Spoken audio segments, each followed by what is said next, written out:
जय श्री राम। सुखी कौन? ये प्रश्न ये है कि इस धराधाम पर चाहे इस त्रिलोक में सुखी कौन है। इस प्रश्न को एक जिज्ञासी पुरुष हैं और जिज्ञासी पुरुष किसी सुखी पुरुष की तलाश में इधर से उधर भटक रहे हैं। सबसे पहले वो किसान के पास जाते हैं और उस किसान से बोलते हैं, भाई अन्न वगैरह तो अच्छे हुए हैं, आप तो सुखी होंगे। किसान बोले, महाराज मैं एक निर्धन किसान हूँ, मैं सुखी कैसे रह सकता हूँ। इस गांव का जो सबसे धनी मनी सेठ है वो सुखी है, उससे जाकर के बात कर लीजिए। जिज्ञासु पुरुष उस धनी मनी सेठ के पास जाते हैं।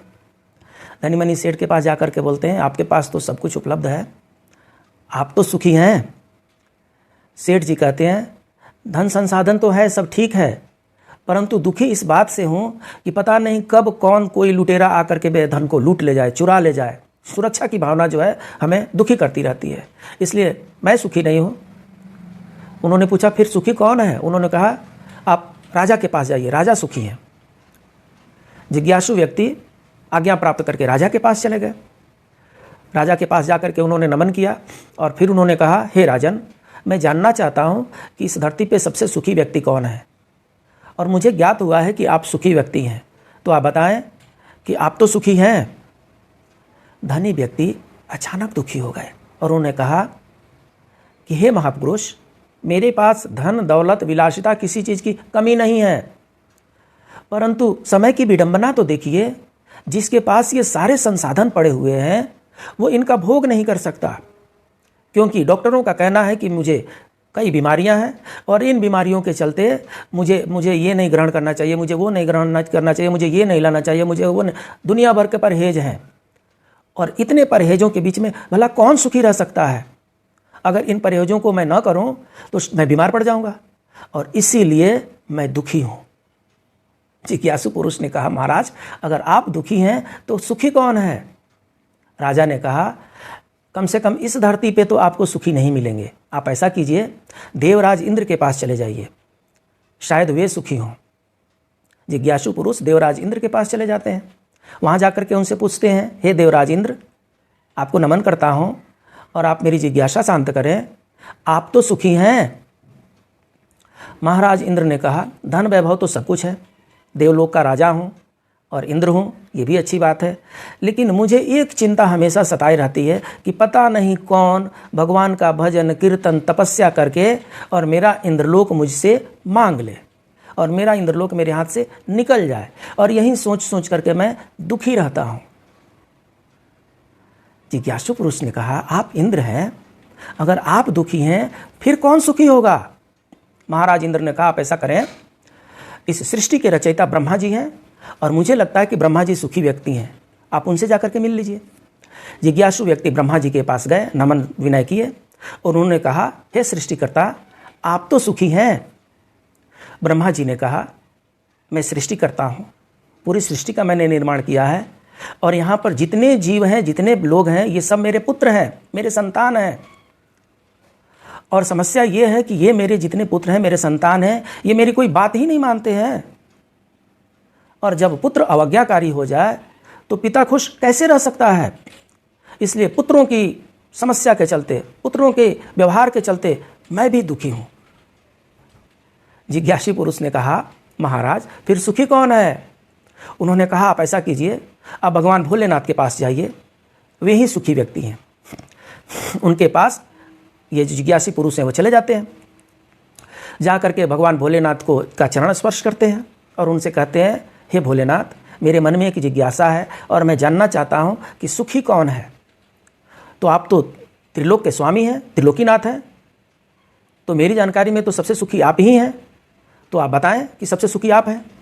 भगवान भोलेनाथ ने कहा, आप जो कुछ भी कह रहे हैं वो सब तो ठीक है, लेकिन मेरी समस्या भी बड़ी विचित्र समस्या है, मैं भी सुखी नहीं हूँ। बोला, वो कैसे?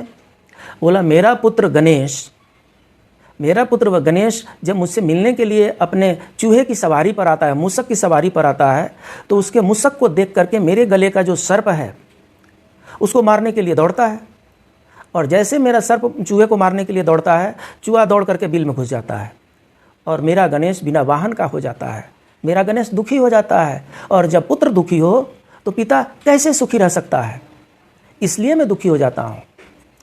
उसके बाद से क्या होता है कि मेरा पुत्र कार्तिकेय जब भी मुझसे मिलने के लिए आता है वो मोर की सवारी पर आता है, और जब वो मेरे पास मोर की सवारी पर आता है तो उसका मोर मेरे गले में जो सर्प है इसको खाने के लिए पीछे पड़ जाता है, और जब उसका मोर मेरे सर्प के पीछे पड़ता है तो मेरा सर्प गले में से उतर करके और बिल में छुप जाता है, और वो सर्प जब बिल में छुप जाता है गले में से उतर करके तो मैं दुखी हो जाता हूँ, और मैं दुखी हो जाता हूँ ये देख करके मेरा बेटा कार्तिकेय भी दुखी हो जाता है। तो इस तरीके से सुख तो हमारे पास आता ही नहीं है। और तीसरी समस्या है वो इससे भी विकट समस्या है। तीसरी समस्या ये है कि मेरी कुटिया छोटी है और उसी कुटिया में हमारी अर्धांगिनी पार्वती जी रहती हैं और हम रहते हैं। पार्वती जी के वाहन शेर हैं और मेरा वाहन बैल है। उस छोटी सी कुटिया में पार्वती जी का वाहन जो शेर है वो मेरे बैल को मारने के लिए चिघाड़ता है, और जैसे वो शेर चिघाड़ता है मेरे बैल को मारने के लिए मेरा बैल खूंटा तोड़ करके भाग जाता है, और जब खूंटा तोड़ करके भाग जाता है तो मैं बिना वाहन का हो जाता हूँ। तो बिना वाहन का व्यक्ति कैसे सुखी रह सकता है? इसलिए मेरी समस्याएं तो बाकी लोगों से भी जटिल समस्या है।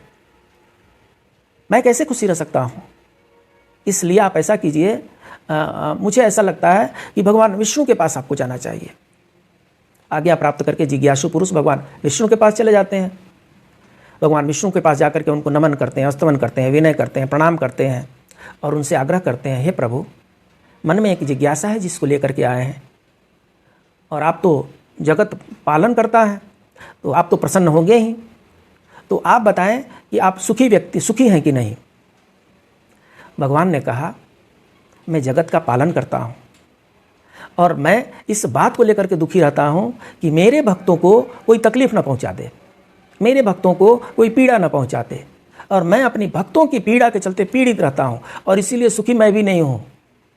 अगर आपको सुखी व्यक्ति की तलाश है तो इस धराधाम में, इस ब्रह्मांड में सबसे सुखी व्यक्ति मेरे भक्त हैं, क्योंकि उनके सारे दुखों की चिंता का निवारण करना मेरा काम है। इसलिए जो कोई भी मेरा नाम लेता है, जो कोई भी मेरा नाम जपता है, जो कोई भी मेरी महिमा का ध्यान करता है, वो सारे भक्त इस धराधाम पे सुखी हैं। अतः जो भी भगवान के शरण में आकर के उनके शरण में शरणागत हो जाएगा वहीं सुखी हो जाएगा। तो ये है सुखी रहने का राज। भगवान की शरण में जाइए और सुखी बनिए। जय श्री राम।